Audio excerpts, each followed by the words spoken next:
Здравейте, приятели! Вие сте с новият епизод, първият за 2015 година. Ние сме Muscle Damage, най-новото онлайн предаване за здравословен начин на живот и фитнес в България. Преди да започнем, искаме да ви пожелаем една успешна 2015 година, изпълнена с много здраве, щастие, късмет и нека тази година да бъдем по-здрави от предишната. Днес темата, която сме решили да обсъдим, е методиките за трениране при натурални атлети.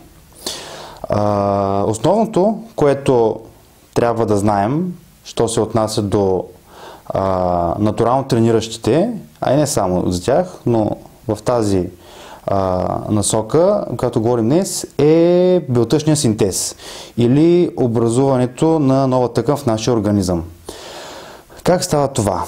За целта е нужно да се поддържа висок белтъчен синтез чрез тренировки. При хората, които използват медикаменти, това се случва чрез приемат на тези медикаменти и в резултат на това те държат един доста висок белтъчен синтез, който чисто една тренировка сама по себе си не може да провокира.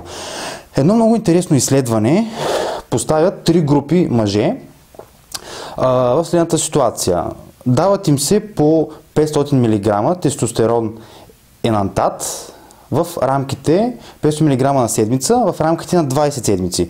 Първата група има тренировки плюс хранителен режим. Втората група има само тренировки, като не променя начина си на хранене, а се храни по начина, по който се е хранила до този момент. Третата група хора имат само хранителен режим. Следват само диета.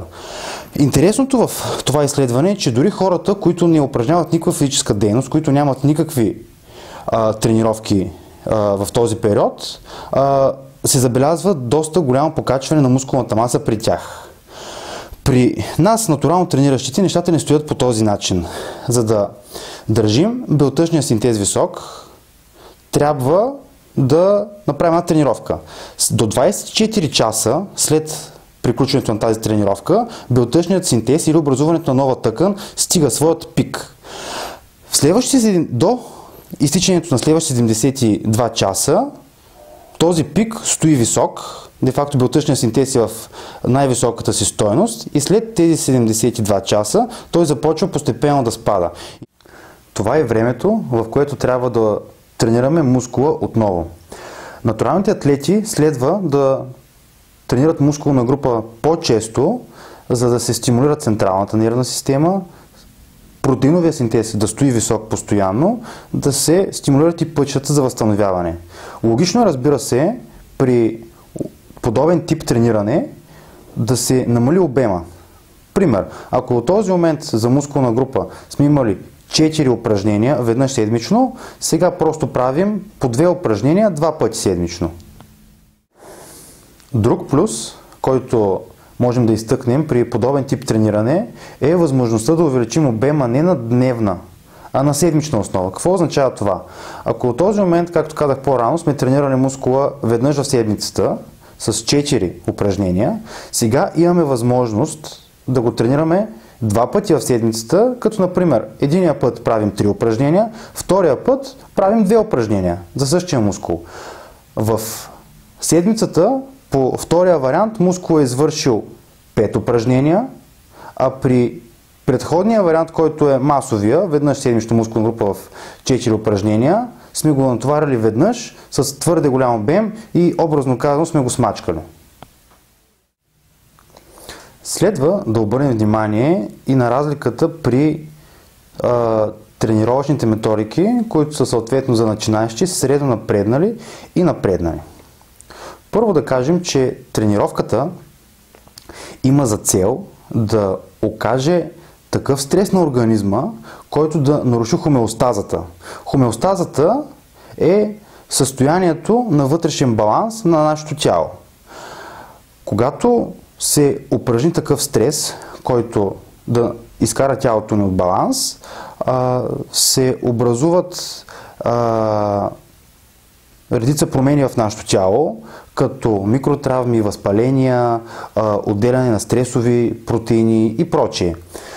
След като приключим с натоварването, настъпва моментът на възстановяване. Отново редица процеси се случват в нашето тяло, които подготвят организма за следваща серия стресови събития, на които ще го подложим. В нашия случай това е следващата тренировка. Това се нарича суперкомпенсация или адаптация. Идеята е да не изпускаме този момент.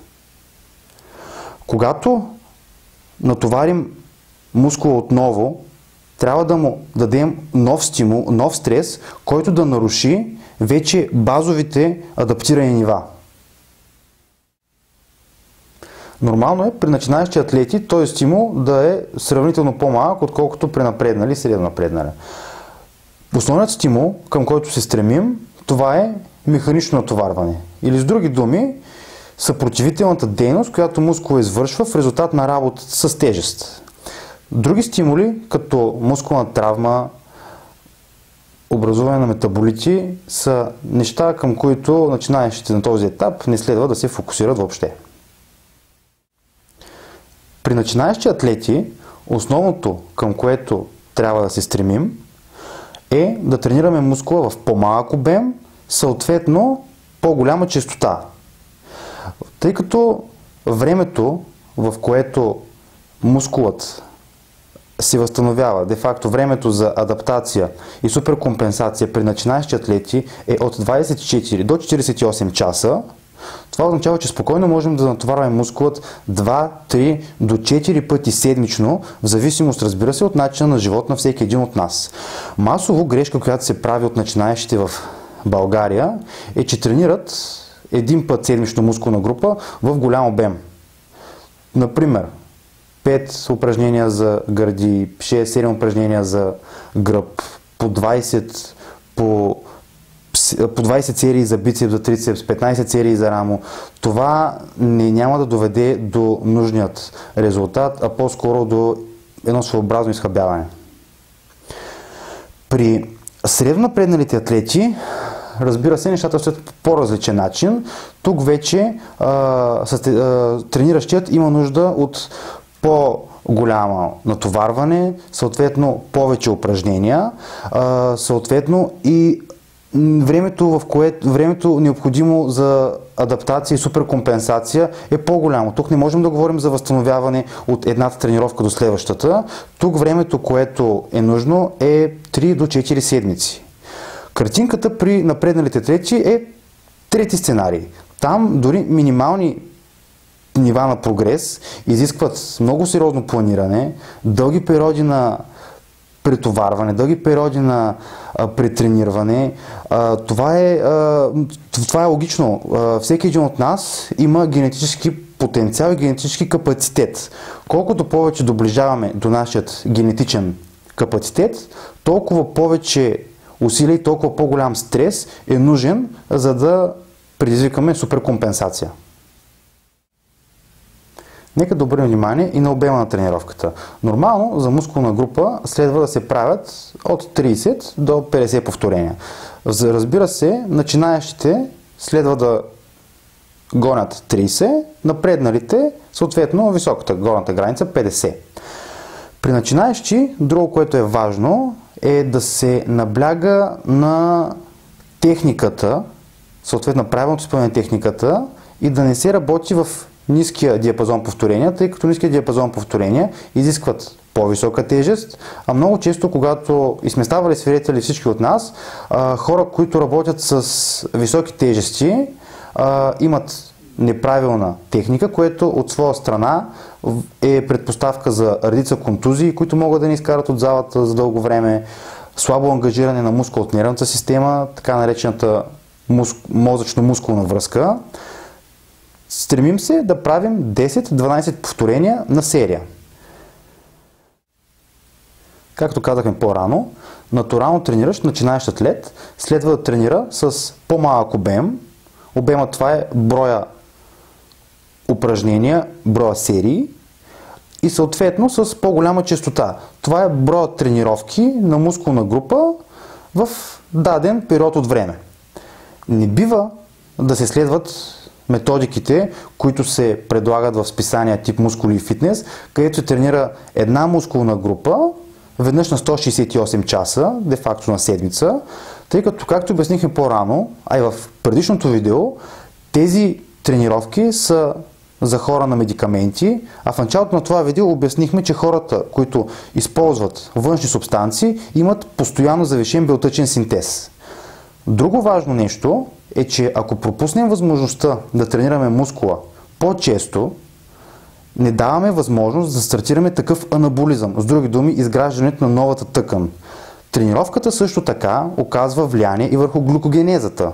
Глюкогенезата е процес на складиране на глюкоза, в случая това е транспорт форма на въглехидратите, в мускулите и отчасти в черния дроб. Също така се стартират и транспортерите на глюкоза в кръвта или GLUT4, което от своя страна завишава в известна степен синтеза на гликоген в мускула. Нека да обърнем внимание и на упражненията.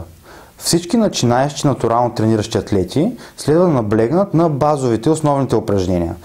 Изключение правят хората, които са с наднормено тегло, свръхнаднормено тегло и другата крайност, хората, които са изключително слаби. За тези индивиди се препоръчва да започнат да работят на машини до момента, в който тяхната мускулатура се изгради и след това, като отново припомняме, че трябва да се съблюдава правилната техника и изпълнението на всяко едно упражнение, да се премине към многоставените базови упражнения. Не може да се очаква от един начинаещ да направи 3 серии по 12 набирания. Много по-логично би било да му дадем възможността да работи на горния скрипец. Разбира се, това, което говорим, не трябва да се приема в абсолютни стойности или в някакви крайности. Днес сме решили да ви покажем няколко наши варианта за седмичен сплит. Това е вариант номер 1, в който понеделник тренираме цяло тяло в диапазон 12-15 повторения. Тук целта е саркоплазмена хипертрофия. Вторник почиваме, сряда отново цяло тяло в диапазоните 6-8 повторения, като тук стремежа ни е да прогресираме силово. Четвъртък имаме почивка. Петък, събота, съответно горна част и долна част в диапазона 8 до 10 повторения. Неделя почиваме и завъртаме седмицата отново. Вторият вариант, който сме решили да ви предложим от Muscle Damage е понеделник започваме с всички бутащи. Това са гърди, трицепс, рамо. Вторник всички дърпащи. Това са гръб, бицепс, трапец. Сряда почиваме. Четвъртък крака, корем. Петък отново почиваме. Събота повтаряме. Отново всички дърпащи, после отново всички бутащи. И третият, последен вариант, който сме решили днес да ви предложим, е съответно понеделник горна част, вторник долна част плюс корем, сряда почиваме, четвъртък горна част, петък долна част плюс корем. Събота, неделя почиваме и завъртаме програмата отново. Разбира се, при вариантите, които ви предложихме, обемът следва да се намали. По 2 упражнения за големите мускулни групи, като гърди, гръб, по 1 упражнение за мускулни групи, като рамо, трицепс, бицепс, трапец. Много е важно натурално трениращите атлети да прогресират силово. Това е от изключително голямо значение. За тази цел аз бих разделил моят седмичен сплит така. В първата част на седмицата, в първата половина на седмицата, тренировката в повторения в рамките 5-6, втората част на седмица, повторенията ще бъдат в рамките 8-12. При начинаещи атлети директна работа за ръце не е нужна. Няма смисъл да се правят изолирани упражнения за бицепс, за трицепс. Тези мускули взимат достатъчно голямо участие в основните движения, като избутване от лек, там асистиращи трицепса. При многото упражненията за гръб, в частност набирания в подхват, там асистиращ мускул е бицепса. Стимулът, който тези два мускула получават при асистиращата си работа в тези упражнения, е достатъчно голям, за да се наблюдава прогрес и там. Преди да приключим днешният епизод, ние от Muscle Damage искаме да изкажем специалните си благодарности на Александър Митев, който беше от голяма полза при синтезирането на информацията, която ви представихме в днешният епизод. Надяваме се той да ви е харесал, да е бил полезен за вас. Ако е така, харесайте нашата страница в Facebook и я споделете с приятели. Също така може да се абонирате и за каналите ни в VBOX и YouTube. Ще се радваме да отговорим и на вашите въпроси, които може да задавате и в нашия имейл. Може да ни питате за всичко. Храна, добавки, дори стероиди. Това беше всичко от нас за днес. До нови срещи!